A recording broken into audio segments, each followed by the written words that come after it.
కాకినాడలో అత్యాధునిక వసతులతో ఈఎస్ఐ ఆసుపత్రి ప్రారంభమైంది. ప్రధాని మోడీ వర్చువల్గా దీన్ని ప్రారంభించారు. ఈ ప్రాంత కార్మికులు వారి కుటుంబాలకు అత్యాధునిక వైద్య సేవలు అందించనుందని కాకినాడ ఎంపీ వంగ గీత తెలిపారు. భారత ప్రధానమంత్రి నరేంద్ర మోడీ గుజరాత్లోని రాజ్కోట్ నుండి వర్చువల్ విధానంలో స్థానిక సాంబమూర్తి నగర్ ఫ్లైఓవర్ సమీపంలో 114 కోట్ల నిధులతో నిర్మించిన 100 పడకల ఈఎస్ఐ ఆసుపత్రిని ప్రారంభించారు.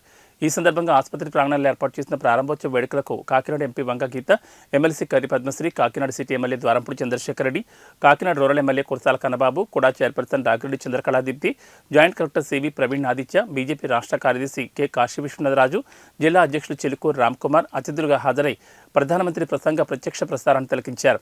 పారిశ్రామిక సేవా రంగాల్లో శరవేగంగా విస్తరిస్తున్న కాకినాడ ప్రాంతంలో కార్మికులు గతంలో వైద్య సేవల కోసం రాజమండ్రిలోని ఈఎస్ఐ ఆసుపత్రికి వెళ్లాల్సి వచ్చేదన్నారు. ఇప్పుడు కాకినాడలోని అత్యాధునిక వసతులతో ఆసుపత్రి ప్రారంభం కావడం సంతోషంగా ఉందన్నారు.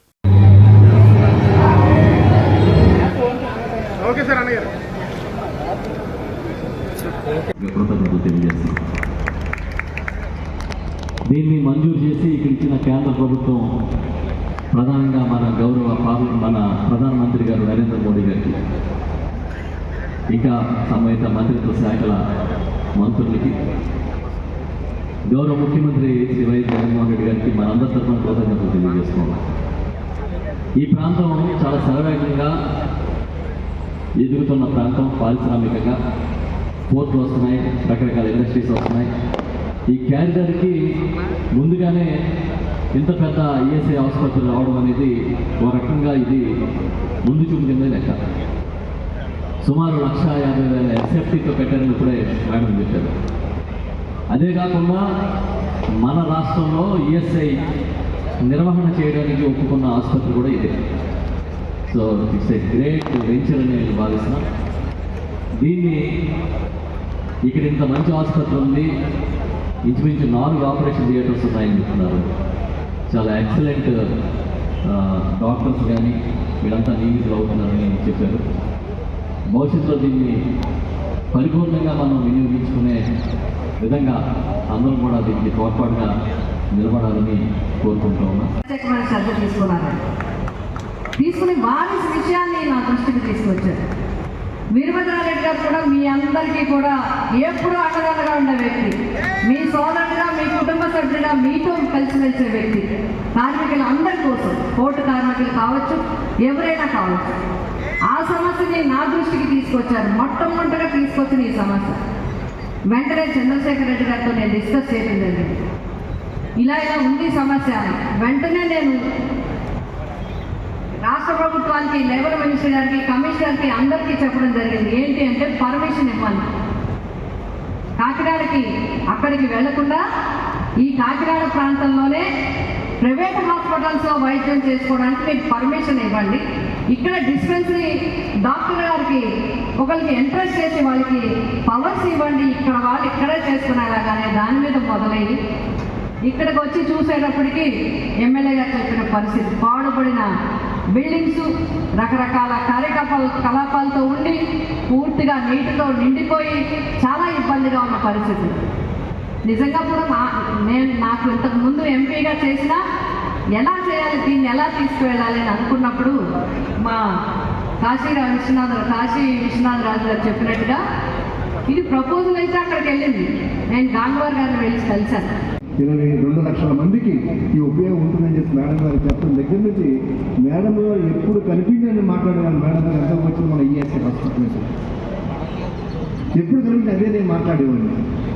సో అటువంటి విషయాలలో ఇటువంటి గొప్ప కార్యక్రమాన్ని చేసి ఇన్ని వేల మందికి, లక్షల మందికి ఉపయోగపడుతున్నటువంటి ఒక మహత్తర కార్యక్రమాన్ని చేసిన మన మేడం గారు ఈ కాకినాడ చరిత్రలో చిరస్థాయిగా ఉండిపోతారని చెప్పేసి నేను మరొకసారి మనస్ఫూర్తిగా అభినందిస్తూ, ఆశీర్వదిస్తూ, సో మరొకసారి అంటే మేడం గారికి నా కోరిక చెప్పాను, ఈ హాస్పిటల్ ఓపెనింగ్ చాలా గ్రాండ్గా చేద్దామండి, చేసినప్పుడు తప్పనిసరిగా మీకు మేము సన్మానం చేసుకోవాలని చెప్పడం జరిగింది. కానీ ఇటువంటి అవకాశం లేకుండా పోయింది. కానీ ఈరోజు మా ఎమ్మెల్యే గారు అనుమతిస్తే మా మేడం గారికి ఒక గార్లెండ్ వెయ్యాలని కోరుకుంటున్నాను. వెంకటరెడ్డి గారు రండి. ఎక్కడ హడిల్స్ ఉంటే ఢిల్లీ పనిగొండ వెళ్ళి ఆ యొక్క ప్రాబ్లమ్స్ సాల్వ్ చేయడం మేడం కూడా, ఎంపీ మేడం కూడా చాలా శ్రద్ధ వహించారు. నేను ఎందుకు చెప్తున్నానంటే ఒక పెద్ద సంస్థ వచ్చింది ఇక్కడికి. ఇంత పెద్ద హాస్పిటల్ ఇక్కడ రావడానికి వెనకాల ఎంతమంది కష్టం ఉందో ప్రజలు తెలియదు కాబట్టి నేను చెప్తున్నాను. ఇది ఊరికనే అనుకుంటే వచ్చింది కాదు, చాలా కష్టపడుతూ వచ్చే హాస్పిటల్. కాకినాడ పట్టణం చుట్టుపక్కల సుమారు 60,000 మంది ఈఎస్ఐ మెంబర్స్ ఉన్నారు. అంటే వాళ్ళ కుటుంబాలు చెప్పిన కుటుంబాలు పాపులేషన్ ఇప్పుడు వేసుకుంటే దగ్గర 2,000 మంది 2 లక్షల మందికి ఇది బెనిఫిట్ అయ్యే హాస్పిటల్. అదేవిధంగా ముఖ్యమంత్రి గారు జగన్మోహన్ గారు తీసుకుంటే ముఖ్యమంత్రి గారు కాన్సన్ట్రేషన్ చేసింది ఎన్ని పథకాలు పెట్టినా ముఖ్యమంత్రి గారు కాన్సన్ట్రేషన్ జగన్మోహన్ గారు మూడు పథకాల మీద చాలా ఎక్కువ కాన్సన్ట్రేషన్ చేశారు. ఒకటి చదువు, అందరూ బాగా చదువుకోవాలి, చదువు కోసం ఎంతైనా ఖర్చు పెట్టాలి, చదువు కోసం మంచి ఫెసిలిటీస్ ఇవ్వాలని ఆలోచించి అమ్మ ఒడి, విద్యా దీవెన, వసతి దీవెన, గోరుముద్ద ఇటువంటి అన్ని కార్యక్రమాలు పెట్టి స్కూల్ పిల్లలకి, కాలేజ్ పిల్లలకి బ్రహ్మాండమైన ఎడ్యుకేషన్ రావాలని ఆలోచించి ఎడ్యుకేషన్ని ఉన్నత స్థాయికి తీసుకెళ్ళి జగన్మోహన్ రెడ్డి అయినా కూడా మేము రాజమండ్రి వెళ్ళి ముందు ట్రీట్మెంట్కి కానీ లేకపోతే రిజిస్ట్రేషన్ కానీ రాజమండ్రి వెళ్ళాల్సి వస్తుంది. ఆ రిజిస్ట్రేషన్ పట్టుకుని కాకినాడ హాస్పిటల్కి వెళ్ళాల్సి వస్తుంది. సో ఈ లోపలనే మాకు ఆరోగ్యపరంగా చాలా ఇబ్బందులు వస్తున్నాయి. ఇలాగ ఎమర్జెన్సీ కేసు అయితే మనిషి కూడా చచ్చిపోతారని చెప్పిన తర్వాత అప్పుడు గీత గారు దృష్టిలో పెట్టలేదు, కానీ ఎమ్మెల్యే గారు దృష్టిలో పెట్టి ఇలా కార్మికులకి ఇలా ఇబ్బంది ఉంది, మనం ఎలక్షన్లో మాట్లాడవచ్చని అడిగినప్పుడు అప్పుడు కంటెస్టింగ్ ఎమ్మెల్యే దోలపూడి చంద్రశేఖర్ గారు ఎస్ మాటిని, ఎందుకంటే ఇది మనం చేసే పని కాదు, ఎంపీ గారు చేయాలి కాబట్టి గీతా విశ్వనాథ్ గారు తలుచుకుంటే ఎట్టి పరిస్థితుల్లో పని అవుతుంది కాబట్టి మనం గ్యారంటీగా మాటిస్తామని చెప్పిన తర్వాత మీ అందరూ కూడా మాట్లాడడం జరిగింది. సరే ఎలక్షన్లు అయిపోయినాయి, రిజల్ట్ వచ్చింది. ఎమ్మెల్యేగా దోలపూడి చంద్రశేఖర్ గారు, ఎంపీగా గీతా మేడం దగ్గర వెంటనే నేను ఎమ్మెల్యే గారు ఫ్రెండ్ నాకు ఇల్లు కూడా గుర్తు కిరణ్ అని చెప్పి కిరణ్ రాజు ఇద్దరం ఎంపీగా మేడం ఇంటికి వెళ్ళాం.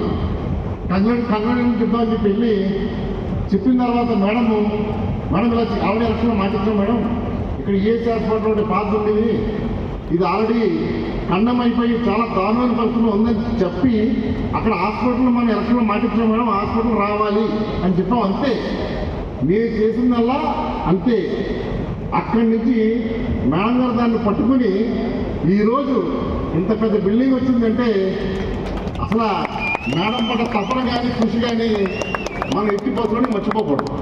ఎందుకంటే మేడం అంతా షాహెడ్ గారు అన్నారు, షాహెడ్ గారు మేడం మా హాస్పిటల్ ఏమైందని అడిగారని చెప్పి చెప్తున్నారు.